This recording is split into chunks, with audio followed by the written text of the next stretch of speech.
Good morning. I want to share with you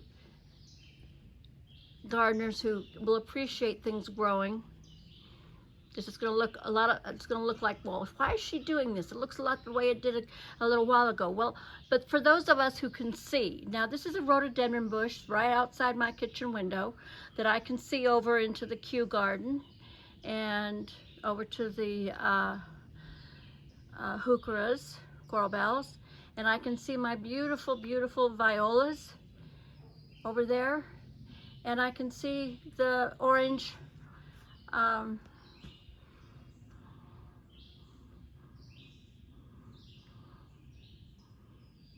God, lose my words. But what I want you to see here, we're going to walk and I'll remember. So you see all this light green on my rhododendron bush.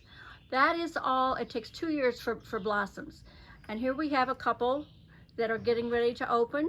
They're a little bit later than my other ones, probably because they don't get quite as much sun. But do you see all that fresh green? My brother came in here and cut this back maybe a foot, 18 inches, because I wanted to be able to see my garden from my window. So I just want you to appreciate how marvelous that is. See all that? That's all new growth, and it'll be new blossoms next year. And these are starting to open, and they're going to be gorgeous. Okay, so I came out and fertilized much of my, at least potted things, because we've had 10 to 12 inches of rain over the last 4 or 5 days, 6 days, and the ground is still saturated and the humidity is still high, and the grass is still wet. So let's go here. I haven't planted this begonia yet. This was, I think, a red one. No, it looks like it's a yellow one. I bought 2 hanging baskets last year that were these marvelous new begonias, one in yellow and I think one in red. And I hung them up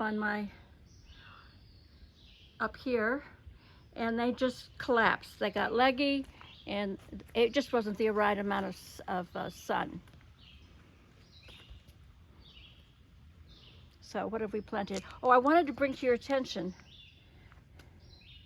Do you see this? This is a ground cover, and it's in blossom right now with these beautiful little yellow blossoms.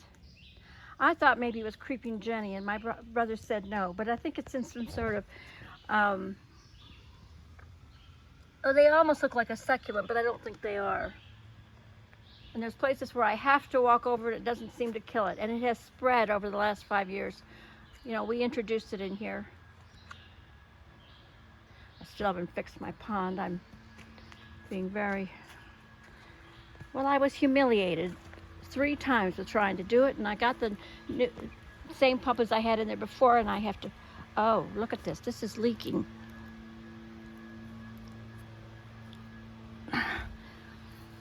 Oh, maybe we can, there's 3 places to shut it off.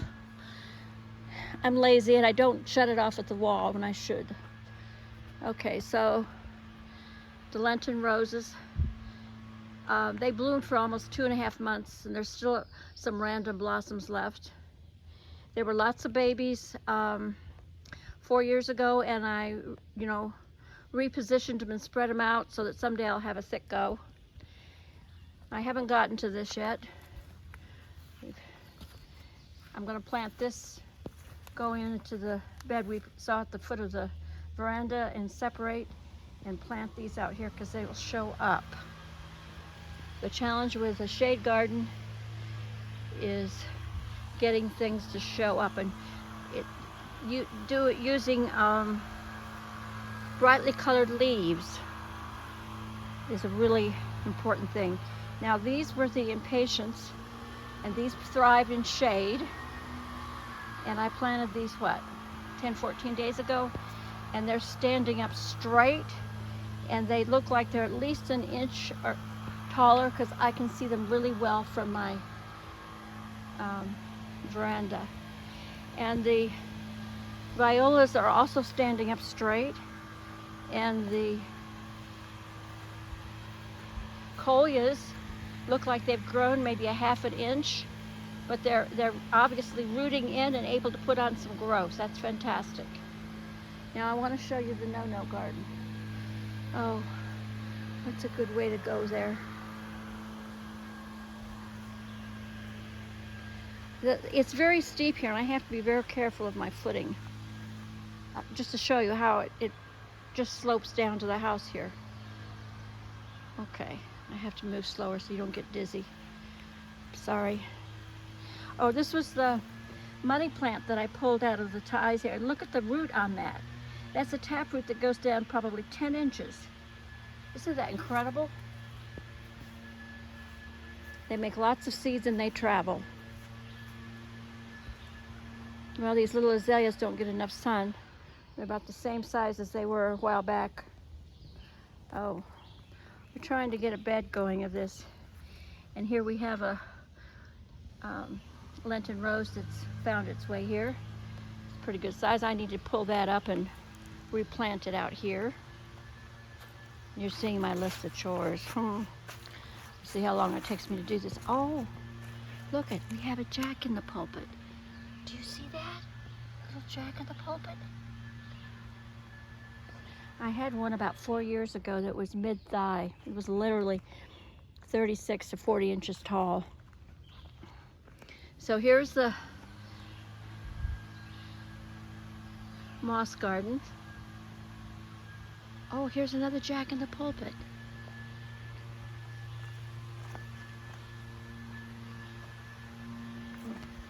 Okay, we're going to focus in on this.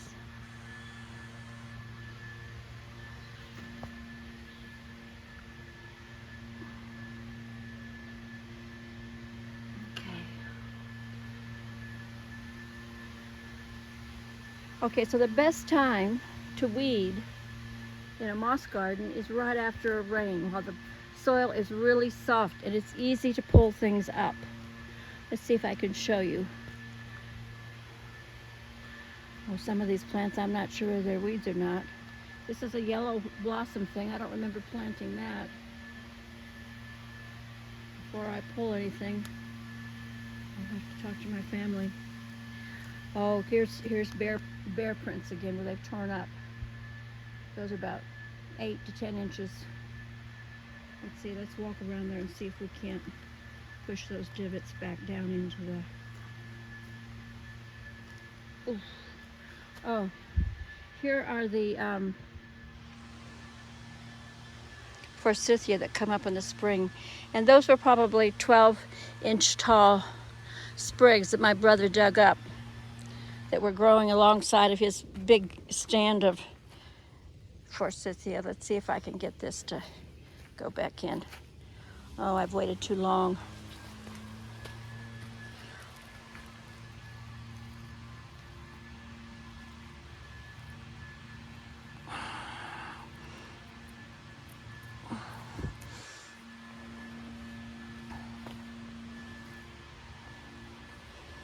Oh well.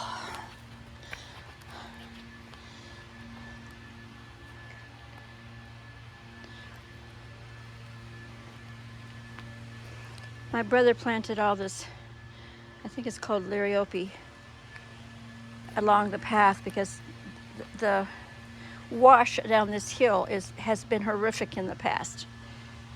Anything we planted up here, dirt, whatever, would get washed down.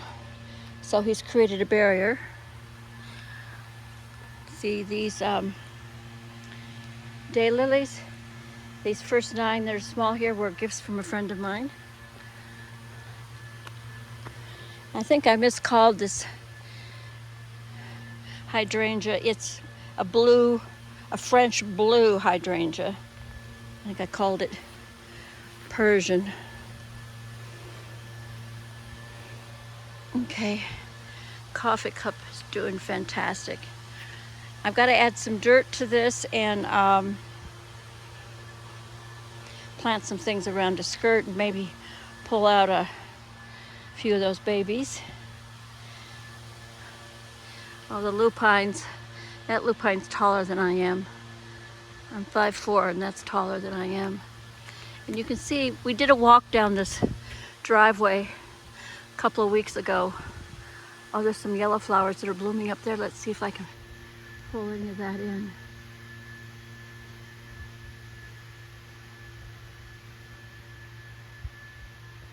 Okay, I needed to check. My brother's still in Florida. Yeah, these are fine. These are New Guinea Impatiens that he did starts in the greenhouse and brought out to kind of begin to harden off. Maybe I should find a place to plant them for him. Okay, I came in here and watered about 3 or 4 days ago, and everything looked all right, and it still looks all right. I did a good job of watering everything down, and it's been humid, really high humidity. So I think everything's okay. I can probably wait another couple of days to water. Oh, don't you love these coleus? It's one of our favorites. How do these look? They still have plenty of water in them. Okay. You know, I fell in love with these chicken gizzard plants, and we grow them for foliage. And my brother made lots of cuttings so he could put them all over the garden because they're, you know, I mean, they'll last till frost, and if we pull them in and over a winter, we can plant them out again the next year, right? Or use them for cuttings. Oh, there's a geranium or two that is trying to bloom in here. Wow. Okay.